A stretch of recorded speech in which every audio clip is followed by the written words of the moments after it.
and I'm waiting for parts to come in for I stripped some bolts on my little helmet holder, and that holds the seat on, and the helmet holder bolts or the seat is about 20 years old, so I got a new one off of eBay. But let me explain the theory of horsepower for anyone who doesn't understand it. All engines, no matter if it's a little Cox airplane engine or an engine for a space shuttle, I don't know about those, but anyway, they're basically, all automotive engines are big air pumps. All they do is pump air and fuel through them. They go, the air and the fuel go through an intake right here from your carburetor. They go into the engine, they compress, they detonate, and they come out of your exhaust. Okay? The theory of horsepower states that the more fuel and air that you can force through an engine at any given time will create more horsepower. Hence, now think about it for a minute. A 450cc engine will create more horsepower than a 5cc engine because it moves more air and more fuel through it.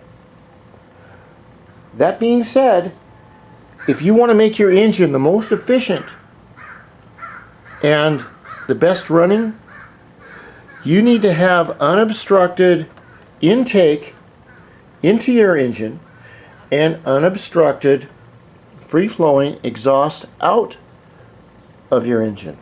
Now, does that make sense? What it means is, if you have a no restriction intake, you're going to move more air into the engine. If you have a no restriction, or the pipe isn't offset and creating a smaller hole for the exhaust to get out, then you're going to have more fuel and air going through the engine, creating more horsepower. Alright. Now we have two bolts right here that hold the pipe onto the cylinder. The thing with our little DIOs is that I can fit on 10 different cylinders. Each of their cylinders right here are just a little bit different, a little bit off than all the pipes I use. And on all the pipes, they're a little bit different, a little bit off than all the cylinders. Even in their hookups onto the bike itself, which is this right here, I really like this little system right here.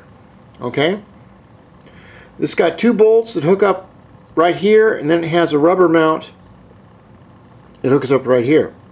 What usually happens is that I will hook up the pipe to these two bolts right here and get this snug, and while I'm tightening the other hold down bolts, what happens is the pipe, if it's sitting right here on the cylinder, it will start to move this way, or up or down, and you don't want that. A lot of people just figure, well, we'll get it close, and if it doesn't leak, screw it. But that's not the way to think. Now we're going to start the method with a proper way of fitting your pipe and how to get it the most efficient and the most horsepower.